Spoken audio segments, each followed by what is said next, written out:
Mari tunduk kepala kita berdoa sebelum membaca merenungkan firman-Nya. Bapa di dalam surga, kami kembali bersyukur kesempatan Jumat Agung. Tuhan berikan kepada kami beribadah, memuji, memuliakan nama-Mu Tuhan. Kami telah meninggikan nama-Mu, menaikkan pujian kami kepadamu. Tiba waktunya bagi kami untuk membuka firman-Mu ya Tuhan.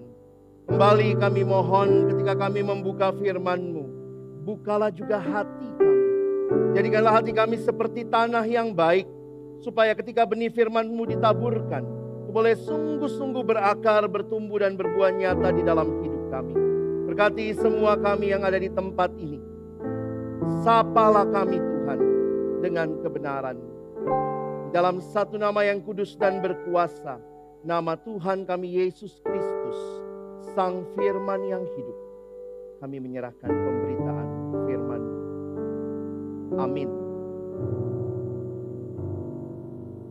Shalom. Selamat sore Bapak Ibu Saudara yang dikasihi Tuhan. Kita bersyukur boleh mengingat rayakan Jumat Agung pada hari ini. Jumat Agung bicara tentang kematian Kristus. Nah, Bapak Ibu Saudara yang dikasihi Tuhan, saya ingin mulai khotbah sore hari ini dengan tema Crucified for Me, disalibkan bagiku. Nah, saudara coba lihat di layar sebentar. Saudara tahu ini lambang apa? Lambang kota Solo. Berapa banyak yang tahu atau ada yang baru tahu? Saudara melihatnya di mana-mana ya. Apa saja yang menarik dari lambang ini? Saya buka situs Pemkot saudara dan ternyata penjelasannya panjang ya saudara ya. Coba sebentar lihat ya. Nah, arti lambangnya, ini yang baru tahu harus sekolah lagi nih ya. Warna hijau. Sebentar, yang tadi dulu. Warna hijau berarti hidup. Warna-warna putih, itu putih, kuning, merah, hitam melukiskan nafsu di antara beberapa nafsu manusia. Semuanya berarti hidup harus dapat menguasai nafsunya. Semoga ini kenyataan masyarakat Solo ya. Saudara, belum lagi nanti dipretelin satu-satu ya. Ini ada di website Pemda saudara ya. Nah, ada perisai, ada tugu lilin menyala, ada keris, ada panah. Oh, saudara pakai panah ya. Ada jalur mendatar berombak, lalu ada bintang kanan kiri, ada bambu runcing, saudara mau perang. Ada kapas padi dan seterusnya, nanti lihat sendiri. Lalu ada kain, itu adalah hasil kerajinan terpenting kota besar Surakarta dan Sidomukti. Lalu ada lukisan dan seterusnya. Saudara luar biasa ya, maknanya dari sebuah lambang yang ada di kota saudara. Maka pertanyaannya sore hari ini, apa lambangnya orang Kristen? Apa lambangnya orang Kristen? Salib saudara. Jangan sampai menimpa saya ya. Ini berat banget saya dengar dari pendeta Binsar ya. Saudara, apakah kita mengerti lambang yang kita lihat? Yang melekat begitu dekat dengan kekristenan. Kapan gereja mulai pakai simbol salib? Dalam penyelidikan saya, salib sebagai simbol Kristen secara luas baru pada abad keempat. Terutama setelah Kaisar Konstantinus Agung mengadopsi agama Kristen sebagai agama di dalam kerajaan Romawi, kekaisaran Romawi. Sebelumnya salib mungkin telah digunakan oleh umat Kristen, tetapi tidak secara terbuka atau luas.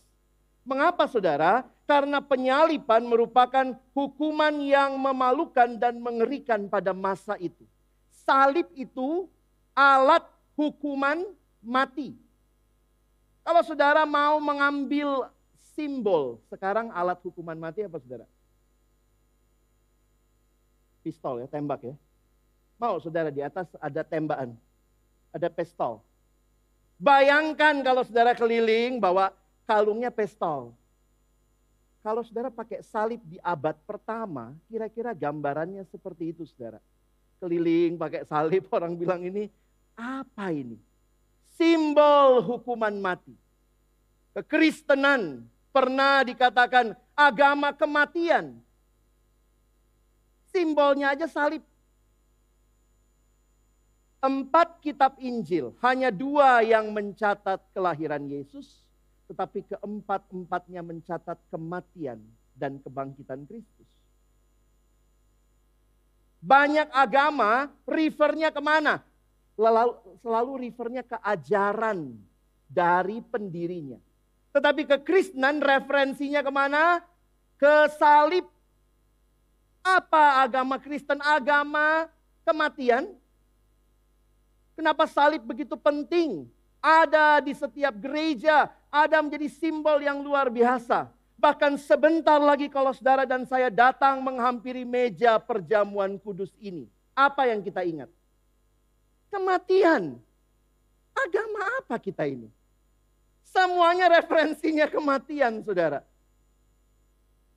Karena memang hanya ada satu kematian di dunia ini yang menjadi kematian yang membebaskan saudara dan saya. Sebuah buku yang kami terjemahkan ke dalam bahasa Indonesia dengan judul The Ordinary Hero.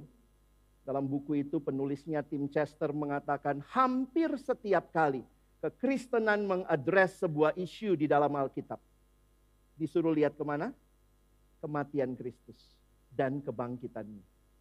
Hai suami, kasihilah istrimu sama seperti Kristus telah menyerahkan hidupnya. Saudara, selalu referensinya balik ke sana. Karena itu pertanyaannya, sudahkah kita orang Kristen mengerti benar-benar salib ini? Nah, sore hari ini saya ingin mengajak kita membaca firman Tuhan dari Matius 27. Hari ini kita akan membaca ayat 26 sampai ayat yang ke-44.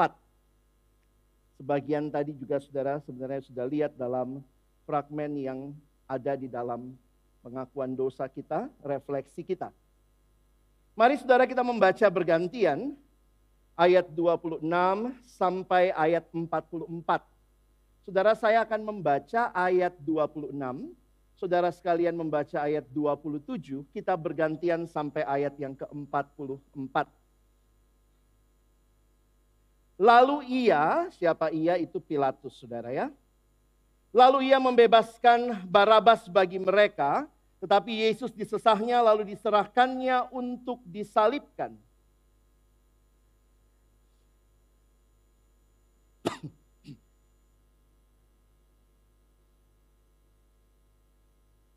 Mereka menanggalkan pakaiannya dan mengenakan jubah ungu kepadanya.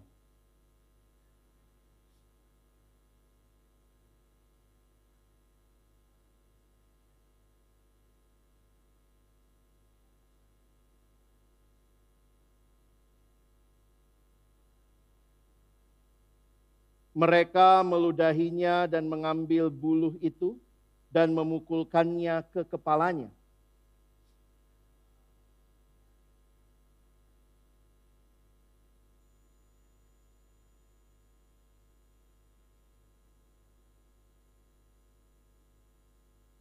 Ketika mereka berjalan keluar kota, mereka berjumpa dengan seorang dari Kirene yang bernama Simon. Orang itu mereka paksa untuk memikul salib Yesus.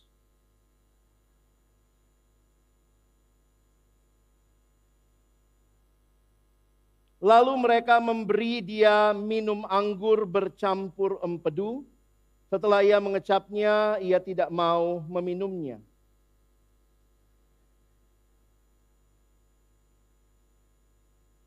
Lalu mereka duduk di situ menjaga dia.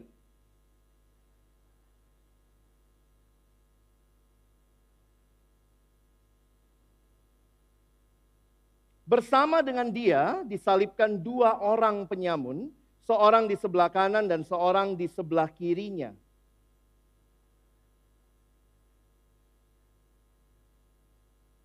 Mereka berkata, "Hai engkau yang mau merubuhkan bait suci dan mau membangunnya kembali dalam 3 hari. Selamatkanlah dirimu jikalau engkau anak Allah. Turunlah dari salib itu."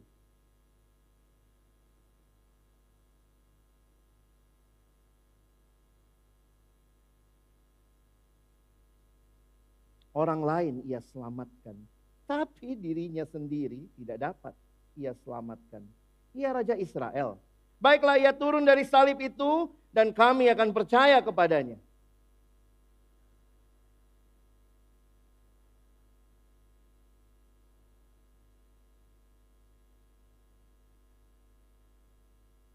Bahkan penyamun-penyamun yang disalibkan bersama-sama dengan dia mencelanya demikian juga.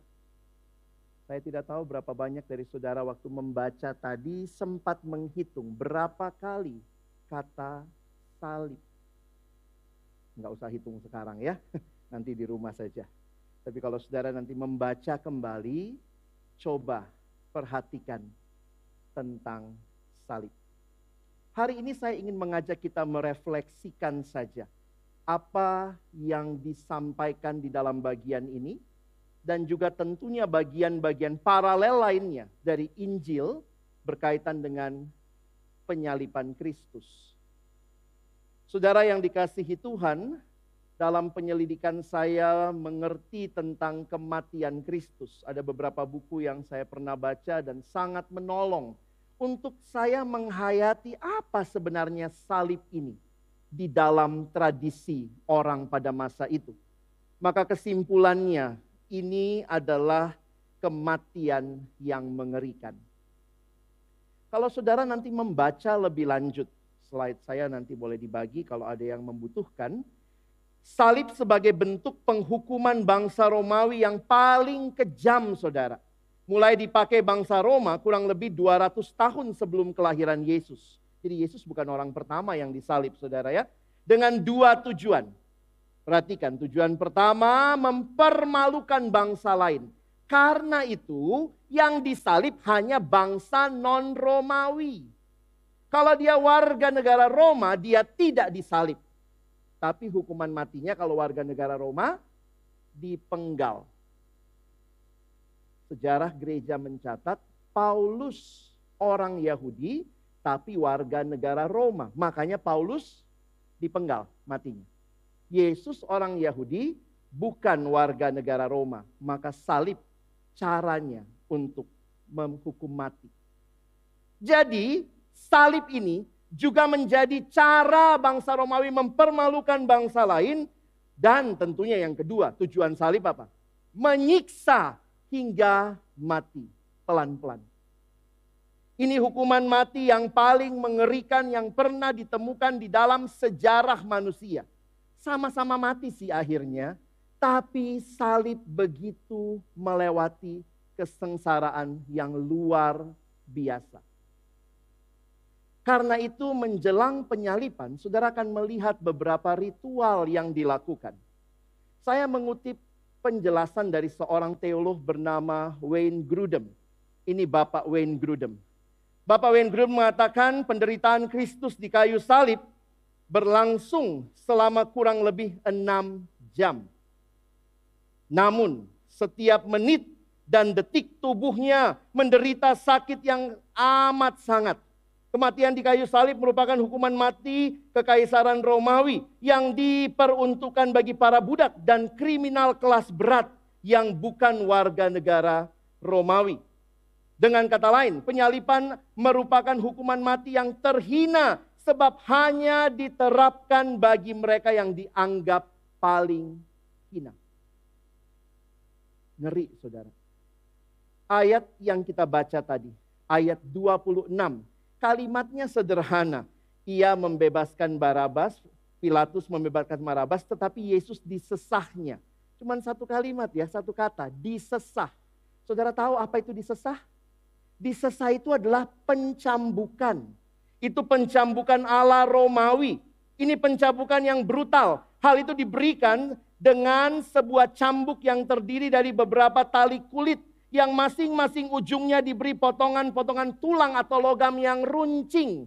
Sehingga kalau dipukulkan ke punggung orang itu, ditarik, maka punggungnya jadi bubur.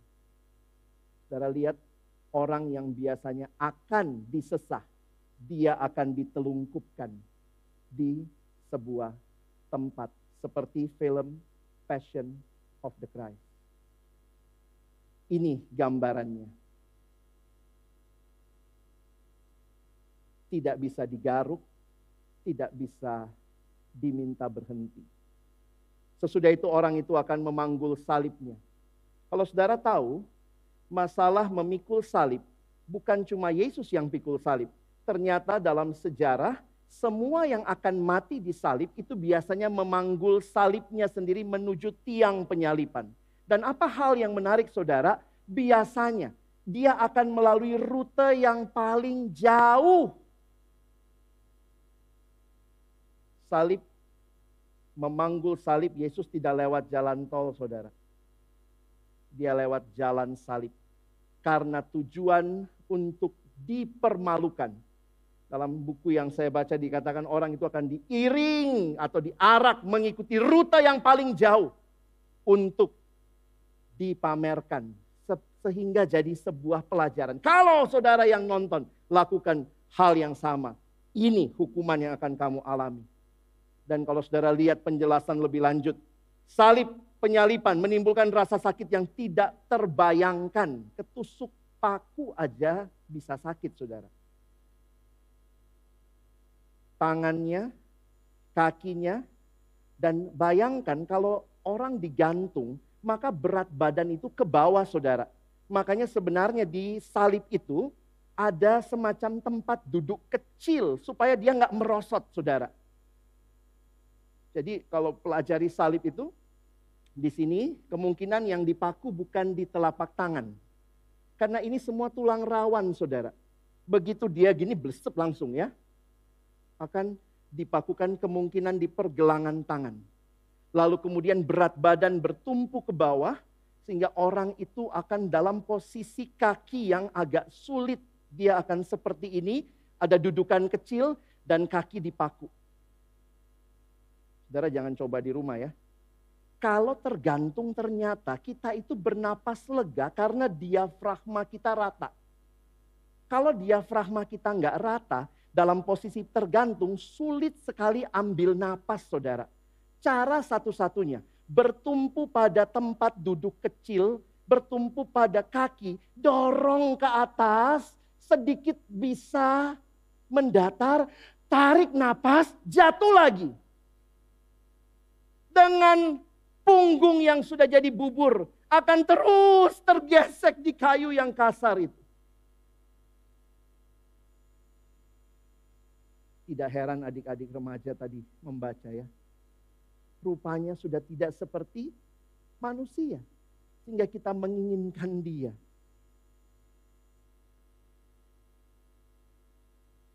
Kematian di kayu salib merupakan kematian secara perlahan-lahan. Akibat kehabisan oksigen saudara. Lengan yang direntangkan tadi yang saya jelaskan, sulit ambil nafas. Kalau saudara lanjutkan membaca, waktu dia angkat sedikit lemas, jatuh lagi, itu rasa sakitnya di kaki, di tangan, di punggung, sulit sekali. Lalu dicek, Yesus sudah mati belum? Ditusuk lambungnya. Lalu keluar air dan darah. Dalam dunia medis, kalau keluarnya masih darah, itu masih hidup biasanya.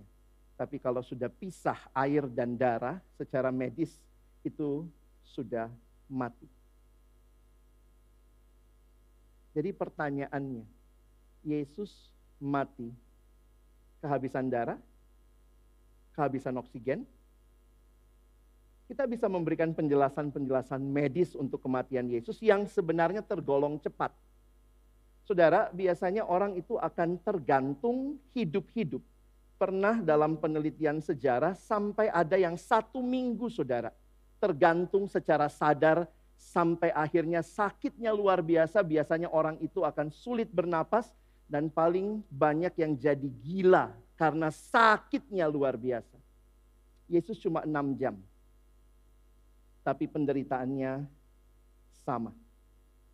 Perhatikan kalimat berikut. Ada kalanya, kata Grudem tadi ya, terhukum akan hidup berhari-hari meskipun dalam kondisi setengah mati dengan rasa tercekik akibat kurang oksigen. Itulah sebabnya serdadu Romawi biasanya mematahkan kaki. Kalau kita baca itu kenapa sih kakinya dipatahkan? Supaya kalau kakinya dipatahkan dia tidak akan mendorong lagi tubuhnya ke atas. Dia tidak ambil napas dan dia tidak akan jatuh lagi. Tapi pelan-pelan dia akan mati. Dalam kasus Tuhan Yesus kedua kakinya tidak dipatahkan karena kematian yang relatif cepat akibat penyiksaan yang dia alami. Sekarang salib jadi aksesoris, jadi kalung, jadi anting. Tapi ingatlah apa yang Tuhan alami di sana. Lalu kita lihat tadi, saya tidak akan mengulangi, tapi kalau saudara lihat orang-orang di sekitar salib ya. Di dalam Matius 27 yang kita baca, kita bertemu dengan orang-orang di sekitar salib. Yang pertama misalnya, kita tahu Pontius Pilatus yang mengikuti keinginan orang banyak untuk menyalibkan Yesus. Dia takut kepada orang banyak. Kita juga lihat di sekitar salib ada Simon dari Kirene yang mungkin juga nggak pernah nyangka. Tiba-tiba ditarik, dipaksa, itu kalimat Alkitab. Jadi bukan sukarela saudara ya. Dipaksa membawa salib. Karena Yesus sudah sangat sulit membawa salib yang berat begitu. Serdadu Romawi, ya mereka hanya menjalankan tugas, itulah serdadu Romawi. Saudara menarik ya, waktu mempelajari apa yang terjadi dengan penyaliban Yesus, serdadu Romawi itu punya mistis saudara. Jadi kalau mereka habis membunuh orang, takut juga nanti hantunya menghantui mereka. Maka apa yang mereka lakukan? Biasanya mereka membagi pakaian orang yang mereka salibkan. Supaya ada dibawa pulang, nah itu dianggap akan melindungi diri mereka. Itu biasanya jubah dibagi. Tapi menarik ya, menggenapi perjanjian lama, jubah Yesus, karena dia diolok-olok sebagai raja, dia dikasih jubah ungu. Dan Alkitab mencatat jubahnya diundi. Itu bukan kebetulan saudara. Itu nubuat perjanjian lama tergenapi. Kakinya tidak dipatahkan, karena kebiasaannya dipatahkan. Jubahnya diundi, bukan dibagi-bagi. Memang ada catatan bilang tetap dibagi karena mungkin ada dua. Ada inner garment, bagian dalam, lalu ada outer garment. Nah, luarnya itu yang jubah ungu, prajurit ngelihat, prajurit juga tahu ya harga tekstil kali ya. Jangan ini, undi saja. Tapi itu semua waktu saya baca, praise the Lord. Ini bukan sekadar peristiwa manusia biasa. Kalau saudara nanti lihat lagi ya, ada orang-orang yang lewat mencemooh menghina Yesus. Lalu saudara juga bisa melihat ada imam-imam kepala ahli Taurat. Mungkin mereka merasa menang kami. Iri hati sama Yesus. Masuk salib juga kamu kan. Lalu kedua penyamun. Satu responnya positif, satu negatif saudara. Yang tidak ditulis tapi tadi kita lihat Yudas Iskariot yang menjual Yesus. Menyerahkan Yesus demi uang. Yudas itu bendahara. Bukan berarti yang bendahara Yudas ya. Tapi di Alkitab Yudas itu bendahara. Kenapa? Kemungkinan dari murid Yesus yang para nelayan, Yudas yang lebih berpendidikan menurut beberapa penafsir. Mungkin Yudas ini sekolah akuntansi saudara ya. Yang lain sekolah pelayaran. Lalu ada Petrus yang kalah sama ayam. Petrus berkokok 3 kali, ayam sekali. Kalau saudara lihat penyangkalan Petrus, saya waktu baca juga ya, penyangkalan Petrus itu kayak apa sih saudara? Penyangkalan Petrus itu 3 kali ya. Tapi ingat, itu bukan 3 kali langsung. Beda ya, kalau misalnya ditanya, kamu Alex ya? Tidak. Nah, 3 kali juga saudara. Ya, 3 kali lah. Petrus enggak begitu. Kalau baca kisahnya, saya kaget saudara. dia menyangkal orang pertama. Tidak, saya nggak kenal dia. Kira-kira habis ngomong begitu gimana rasanya? Pernah bohong nggak Bapak Ibu? Aduh, aku kenal, kok bilang nggak kenal, aduh. Beberapa waktu kemudian orang yang lain, kamu kenal dia deh. Enggak, saya tidak kenal dia. Kira-kira habis itu gimana perasaannya? Aduh, kok bilang nggak kenal. Dan Injil Lukas mencatat, 1 jam kemudian penyangkalan ketiga. Jadi penyangkalannya ada interval, saudara. Ini menyangkal secara sadar. Beda ya kalau kita salah ngomong ya. Kamu Alex ya? Tidak. Lupa diri. Ini tidak. Terus mikir gitu. Sejam kemudian. 1 hour later. Yang ketawa berarti ngerti. Kamu remaja. Teman-teman, Bapak, Ibu, Saudara yang dikasihi Tuhan. Saya waktu merenungkan ini. Kalau saya ada di sekitar Yesus, kira-kira apa respon saya? Kalau Bapak Ibu ada di sekitar Yesus dalam penyalipan itu. Bapak Ibu yang mana?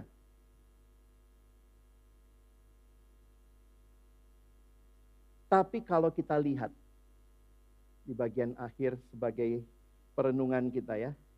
Kalau lihat dari kacamatanya Tuhan, coba Bapak Ibu pikir ya. Itu tadi kacamata manusia. Tapi kalau lihat dari kacamata Tuhan, apa sih arti salib? Sebuah kalimat yang indah ditulis oleh Bapak Octavius Winslow. Ketika dia membahas bagian ini, maka pertanyaannya, who delivered up Jesus to die? Siapakah yang menyerahkan Yesus? Apakah Yesus diserahkan oleh Yudas karena uang? Apakah Yesus diserahkan oleh Pilatus karena ketakutannya? Apakah Yesus diserahkan karena kedengkian dari para orang Yahudi? Not Judas for money, not Pilate for fear, not the Jews for envy, but the Father for love. Wah, kalimatnya luar biasa. Penyalipan Yesus bukanlah kegagalan atau tragedi, melainkan perwujudan kasih Allah yang diberikan untuk menebus umat manusia yang berdosa.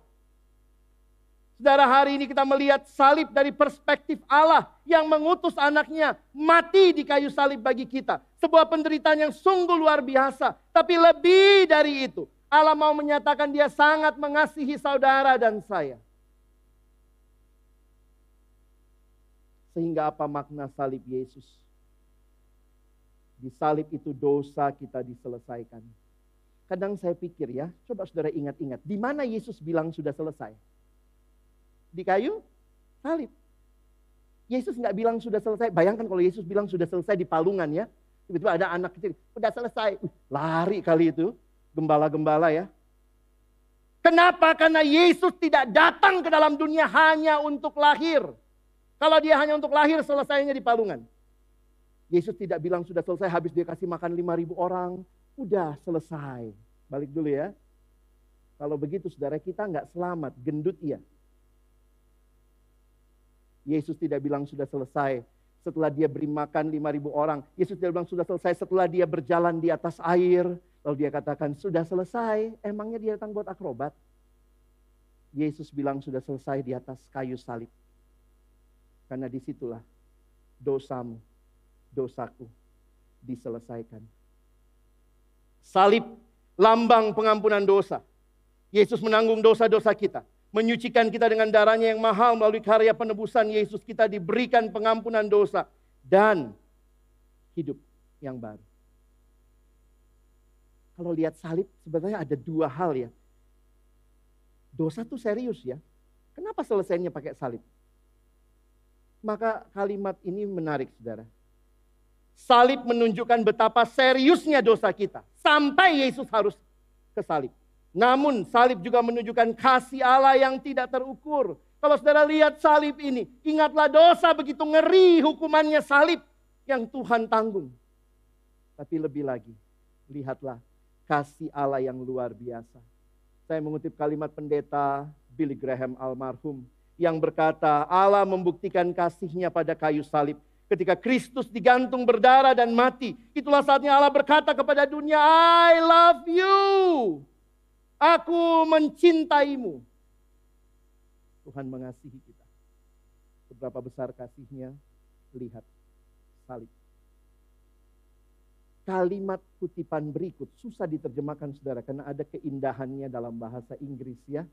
Ini kalimat dari pendeta John Stott. Dia mengatakan, if we are looking for a definition of love, we should look not in a dictionary, but at Calvary. Ini kalau di Instagram jadi like this ya. Kalau saudara mau tahu apa itu love, apa itu kasih, bukan buka kamus, lihatlah Calvary. Then you know what is love. Sekarang kalau kita foto gitu ya, love, langsung semua tangannya gimana? Ini ya. Sarang semut, sarang tawon ya. Is this love? Alkitab mengatakan, this is not love, but this is love. Maka nggak enak kalau foto begini semua. Ya, nanti kalau foto kita begini ya. Kita masih begini-begini saudara ya. This is love. Apa itu kasih?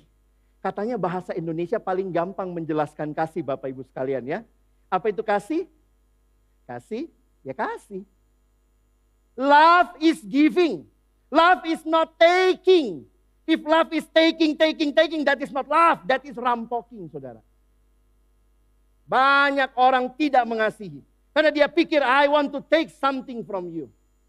Tapi lihat kasih Allah di Kalvari. Apa sih yang paling dekat sama kasih Allah? Banyak yang bilang katanya kasihnya orang tua ya. Makanya ada lagu itu ya, buat orang tua ya. Mama. Kasih ibu kepada beta tak terhingga sepanjang masa. Apa itu kasih? Hanya memberi, tak harap kwitansi. Banyak mama-mama kwitansi ya. Lu cepet besar anakku ya, nanti ajak mama jalan-jalan luar negeri. Mama kwitansi. Harusnya lagu itu buat Tuhan ya. Mama masih ada gagalnya mengasihi. Kasih Allah kepada saya tak terhingga sepanjang masa. Apa itu kasih? Hanya memberi, tak harap kembali. Karena ini lagu anak-anak. Penciptanya harus cari gambaran yang pas. Hanya memberi, tak harap kembali. Bagai sang surya menyinari dunia. Matahari nggak bilang, besok nggak mandi kamu, saya nggak terbit. Nggak ya. Mandi nggak mandi, terus aja. Ya. Saudara, kadang saya pikir, Tuhan inilah kasih yang kau nyatakan. Salib menunjukkan kau mengasihi kami habis-habisan. Karena itu bagian terakhir dalam perenungan kita. Bagaimana saudara dan salib Yesus. Kalau hari ini tema kita crucified for me. Betapa Yesus rela mengorbankan dirinya demi keselamatan umat manusia. Artinya kematian Yesus di kayu salib bukan hanya peristiwa sejarah. Banyak orang bisa ngomong Yesus mati, Yesus mati, Yesus bangkit, Yesus bangkit. Tapi kita yang percaya bisa berkata, Yesus mati bagiku. Karena ini pengalaman pribadi, bukan hanya sejarah. Yesus bangkit bagiku. Crucified for me. Melainkan tindakan pribadi yang menyelamatkan saudara dan saya. Untuk apa Tuhan selamatkan kita? Untuk apa kita diampuni dosanya? Apa sih yang Tuhan mau dari kita? 1 Petrus 2 ayat 24. Kita baca sebentar ya ayatnya ya. 1, 2, ya. Ia sendiri telah memikul dosa kita di dalam tubuhnya di kayu salib. Hidup untuk kebenaran. Oleh bilur-bilurnya kamu telah. Ngapain Tuhan selamatkan kita? Ampuni dosa kita. Salib memberikan jalan keluar atas pergumulan kita. Supaya saudara dan saya sekarang hidup untuk kebenaran. Itu ayatnya tadi ya. He died for me. And now I live for him. Sekarang saya hidup bagi dia. hari ini, Jumat Agung, adalah kesempatan bagi kita untuk merendahkan hati, bertobat, dan meresapi betapa besar kasih Allah bagi kita. Kita perlu mengakui kelemahan dan dosa kita, serta menerima pengampunan yang diberikan melalui darahnya. Kalau saudara belum sungguh-sungguh buka hati terima Yesus, ini kesempatan. Lihat salib ini. When I survey the wondrous cross, saya tahu penebusku menyerahkan hidupnya bagiku. Crucified for me. Sebentar kita akan mengingat rayakan kematian. Ya, memang kita agama kematian banget ya. Perjamuan kudus. Banyak hal yang Yesus lakukan, tapi ini yang dia suruh kita ingat terus.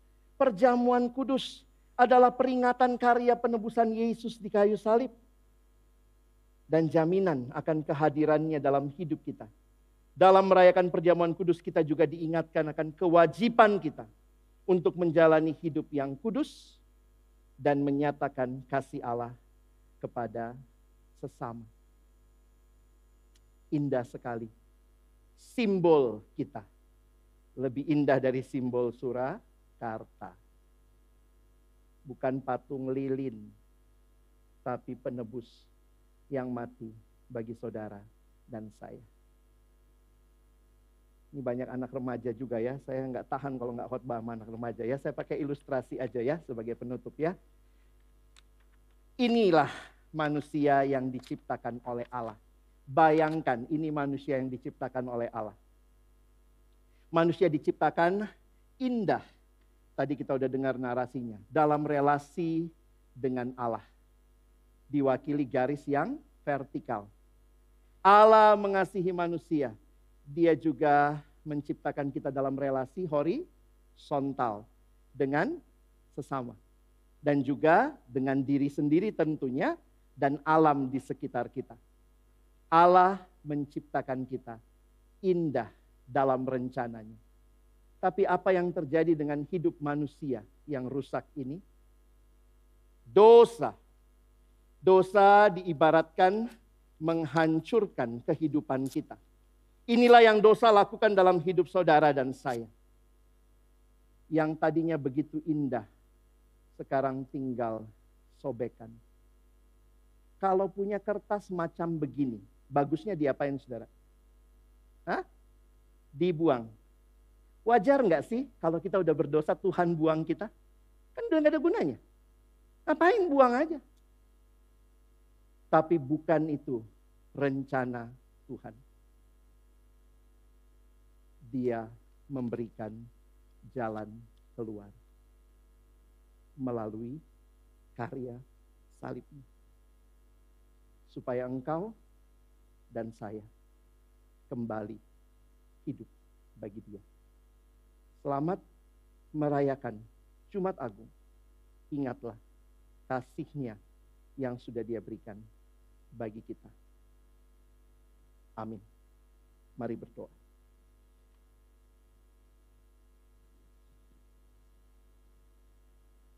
Terima kasih banyak Tuhan. Kembali kami mendengar firman-Mu, mengerti apa artinya salib yang menghiasi gedung gereja kami, menghiasi kamar kami, bahkan kami punya mainan kalung salib, mungkin kami punya gambar salib di rumah, kami simpan di Alkitab kami gambar-gambar salib, tapi hari ini kami tahu itu bukan simbol biasa, karena Juru Selamat kami datang ke dalam dunia, mengasihi kami habis-habisan, memberikan dirinya bagi kami. Kalau kami ingat salib-Mu, kiranya kami ingat betapa luar biasa kasih-Mu, supaya kami tidak terus hidup dalam dosa. Kami mau hidup hanya bagi Allah, hidup dalam kebenaran. Siapapun kami di sini, tua muda, kami membutuhkan karya Kristus di kayu salib. Karena itu kalau kami sudah mendengar berita ini, tolong kami buka hati, benar-benar menjadikan Engkau satu-satunya Tuhan dan Juru Selamat di dalam hidup kami. Dalam nama Yesus kami bersyukur untuk firman. Amin.